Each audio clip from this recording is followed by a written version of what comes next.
Salam, hörmətli şahmat həvəskarları. Bugün sizlərə qısa və sadə şəkildə şahmatda ən vacib strateji elementlərdən biri olan zəif və güclü xanalar haqqında məlumat verməyə çalışacağam. Ümumiyyətlə, zəif xanalar nədir? İlk öncə bunu izah eləməyə çalışım. Biz bilirik ki, rəqibin cəbhəsində olan və piyadalar tərəfindən adətən müdafiə olunmayan xanalar hər bir halda zəif xana hesab olunur.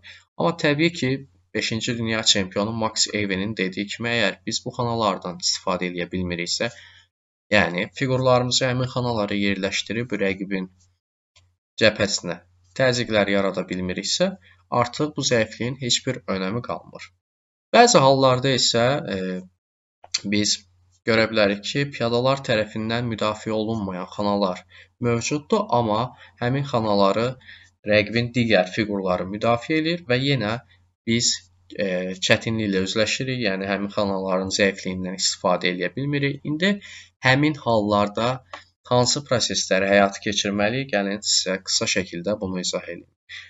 Hal-hazırda yaranmış vəziyyətdə D5 xanası zəif xana hesab olunur, amma təbii ki, ağlar hələ ki bu zəiflikdən istifadə edə bilmir, çünki rəqibin Y6 xanasındakı fili və F6 xanasındakı atı D5 xanasına nəzarətə götürüb, amma təbii ki, zəif xanalardan istifadə etmək üçün ən vacib elementlərdən biri də zəif xanaları müdafiə edən fiqurları dəyişməkdən ibarətdir. İndi siz də videonu dayandıraraq özünüz ağlar üçün uyğun planı axtara bilərsiniz və bu vəziyyətdə Smyslov F5 gedişi ilə oyuna davam edib. F5 gedişinin mənası Y6 xanasındakı filə təzyiq göstərmək və fili mümkün olduğu qədər D5 xanasının müdafiəsindən uzaqlaşdırmaqdan ibarətdir. Burada qaraların bir neçə seçimi var. Oyunda fil C4 gedişi oynanılıb. İndi buna sonra keçid alarıq. Əgər bunun yerinə fil D7 gedişindən istifadə eləsə, burada ağların çox güclü hücumu yarana bilərdi. J4 gedişindən sonra artıq ağların J5 kimi ciddi təhlükələri var. Qara şah üçün gələcəkdə çox ciddi təhlükələr gözlənilir bu gedişdən sonra. Buna görə də oyunda fil C4 gedişi ilə qaralar yenə D5 xanasını həm nəzarətdə saxlamağa çalışır, həm də vəzirini C4-ə gələrək Y4-dəki piyadamıza təbii ki, fillər dəyişdiyi halda təzyiq yaratmağa çalışacaq. Fil vurur C4, vəzir vurur C4 gedişindən sonra artıq D5 xanasını müdafiə edən bir fiqur, belə demək olarsa, lövhədə azaldı.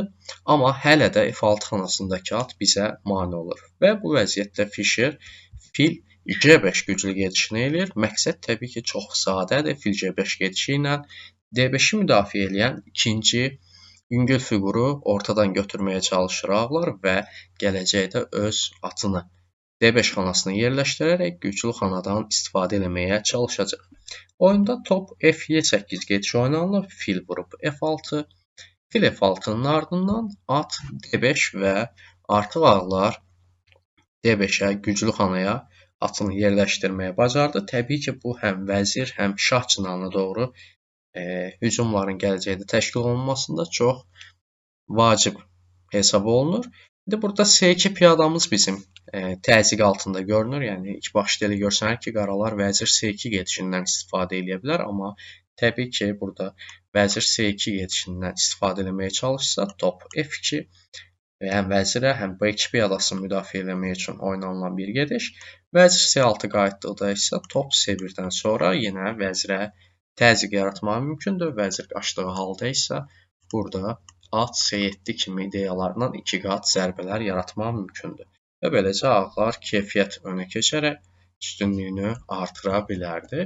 Oyunda isə at D5 gedişindən sonra fil E8 ilə qaralar C7 xanasını həm müdafiə etməyə, həm də F6-dakı filini təzyiq altından qaçmağa çalışır. Artıq bizim fiqurumuz, yüngül fiqurumuz zəif xanada yerləşib və güclü mövqe əldə edib. C3 piyadasını qoruyur ağlar.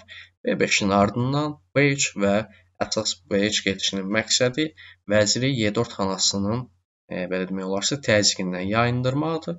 Vəzir C5 şah, şah H1 və top C8 gedişindən sonra bu mövqedə ağlar top F3 gedişini həyata keçirir və bu gedişin də məqsədi çox sadədir. Gələcəkdə top F3 gedişindən sonra top H3 və top H3 kimi ideyalar mümkündür ki, bu da rəqibin şahına doğru hücumlar təşkil etməkdə ağlara çox güclü kömək göstərəcək. Həmçinin C3 xanasındakı piyadaya da belə demək olarsa müdafiə imkanı yaradır bu gediş.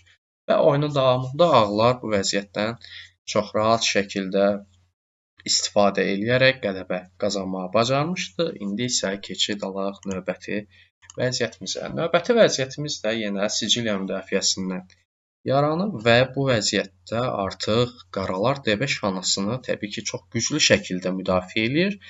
Amma burada ağların təbii ki, yenə D5 xanasının zəifliyindən istifadə etmək şansları qalır. İlk başda bu digər vəziyyətdən daha çətin görsənə bilər. Amma diqqətlə baxdığımız zaman yenə təbii ki, atın Y2-də olması bizə ipucu verə bilər. Yəni, gələcəkdə bizim atımız D5 xanasına gələ bilər. Amma hardan? Təbii ki, F4-dən gələ bilər atı, amma bu zaman bizə Y5-dəki piyada mane olur. Və yaxud da at C3-dən gələ bilər, amma yenə öz piyadamız bizə mane olur. Buna görə də ağlar bu mövqedə C4 gedişindən istifadə edir və D5 xanasını piyada tərəfindən nəzarətə götürür. Qaralar F2 gedişi ilə həm topunun önünü açmağa çalışır, həm də D5 xanasını müdafiə edən əsas Y4 piyadasını ortadan götürür. İlk başda fil Y4 ağlabatan gediş olsa da bu mövqedə Vasili Smyslov tələsmir və at C3 gedişindən istifadə edir. At C3 gedişindən sonra bizim C4 piyadamız ilk başda müdafiəsiz görünsə də bu piyadanı götürmək istəsə əgər qaralar, məsələn, fil vurur C4 gedişindən istifadə etməyə çalışsa, burada çox sadə at Y4 gedişi var. Hal-hazırda C4 xanasındakı fil bağlama vəziyyətinə düşüb, B3 kimi təhlükələr gözlənilir. Əgər qaralar D5-lə həm filini müdafiə edib, həm atımıza təzyiq yaratmağa çalışsa, at J5 və artıq at Y6 kimi imkanlar da bizi gözləyir.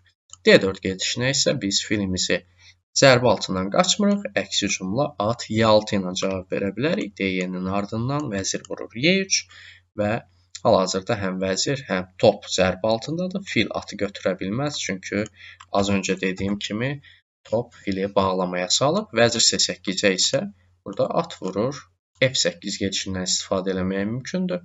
Fil F8 və B3-dən sonra yenə C4 xanasındakı fil itirilir. Ağlar keyfiyyət önə keçərək çox böyük üstünlük əldə edə bilər.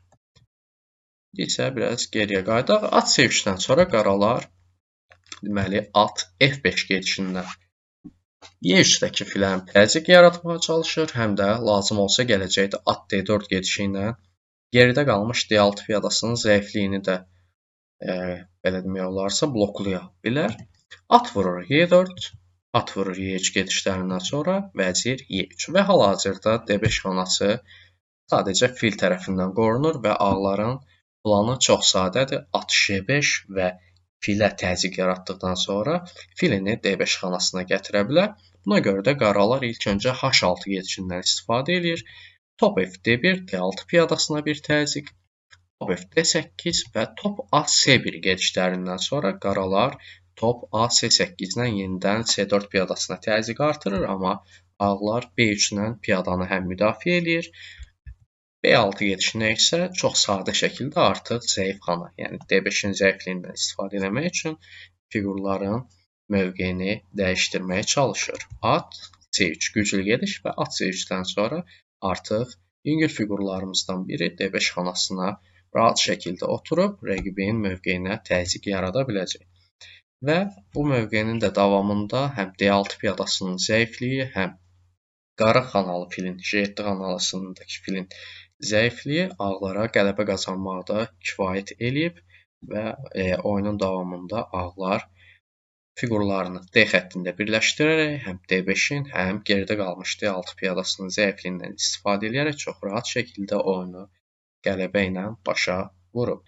Daha bir maraqlı mövqe isə deməli Vasili Smyslov və Samuel Rudakovski arasında oynanılmış bir oyundan yaranıb. Bu vəziyyətdə ağlar hələ ki qara xanaların zəifliyindən istifadə etməyə çalışsa da, F8 xanasındakı fil J7 və H6 xanaları müdafiə elədiyinə görə ağlar üstünlüyünü artıra bilmir.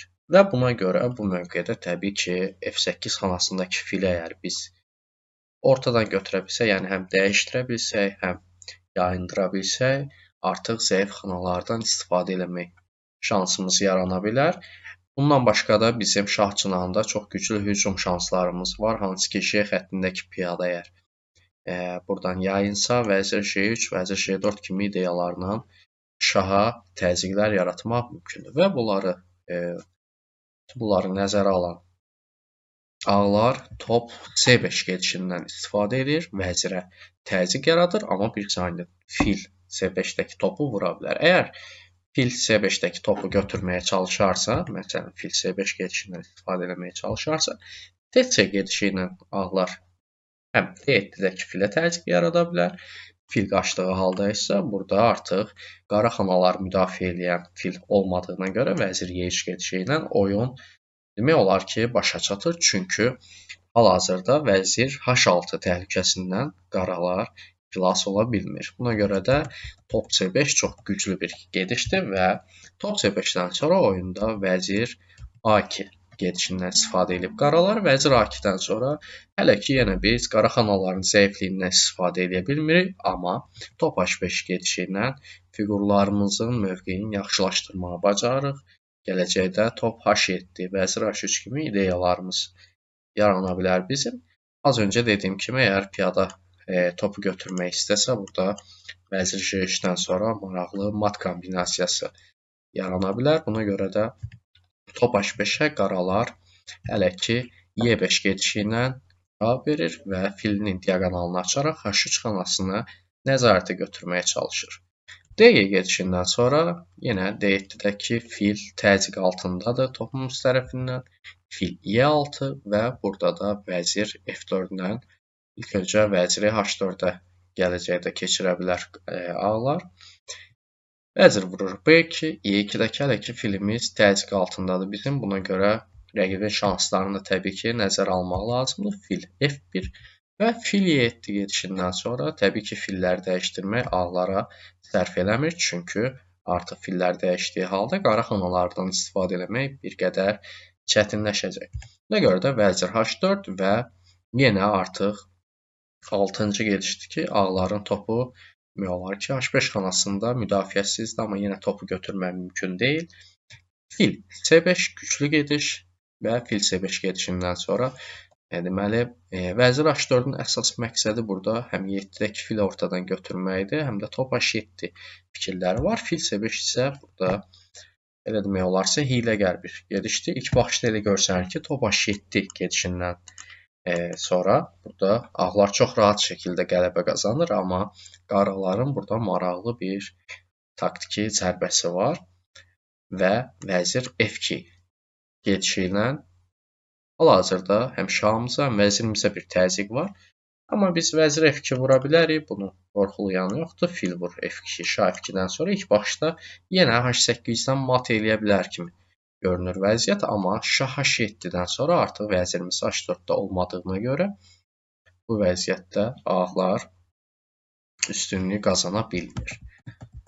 Buna görə də fil C5 gedişindən sonra ağlar tələsmir. Birinci növbədə deməli, burada top H6 gedişi ilə topunu təzyiq altından xilas edir. A5 qaralar əks hücuma keçdiyi halda isə top D3 güclü gedişini həyata keçirir və top D3 gedişindən sonra artıq burada ilk başda bu gedişin mənasını başa düşmək çox çətin görsənsə də A4-də burada top F3 ilə F2 piyadasını müdafiə eləmək və top H7 top H8 mat kombinasiyasını həyata keçirməyə çalışır ağlar. Buna görə də top D3-dən sonra vəzir, daha doğrusu fil vurur F2, vəzir vurur F2, vəzir F2-dən sonra fiqurları dəyişib və keçid piyadasını ümid eləməyə çalışır qaralar.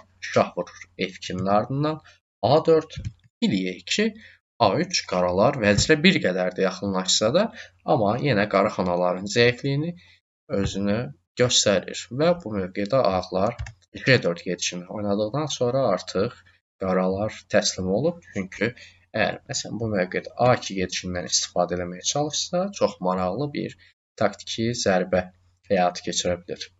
Ağlar top vurur. H7 fiqur qurbanı, məqsəd H8 xanasından mat eləməkdir. Qaralar vəzirə çıxa bilməz. Şah H7-yə isə top H3. Az öncə top D3 gedişinə biz deməli həm top F3, həm topu H3-ə gətirmək ideyasını demişdik və artıq J4 gedişindən sonra bu kombinasiyanı rahat şəkildə həyata keçirə bilir ağlar. Şah J8, top H8-in ardından yenə qara xanaların zəif olmasından istifadə edən ağlar maraqlı mat kombinasiyası həyata keçirir. Və videomuzun artıq sonuna gəldik. Siz də bu tip videoların davamını istəyirsinizsə, videonu bəyənib və şərh bölməsinə öz qeydlərinizi yazmağı unutmayın. Sağ olun, növbəti görüşlərdə görüşənə qədər.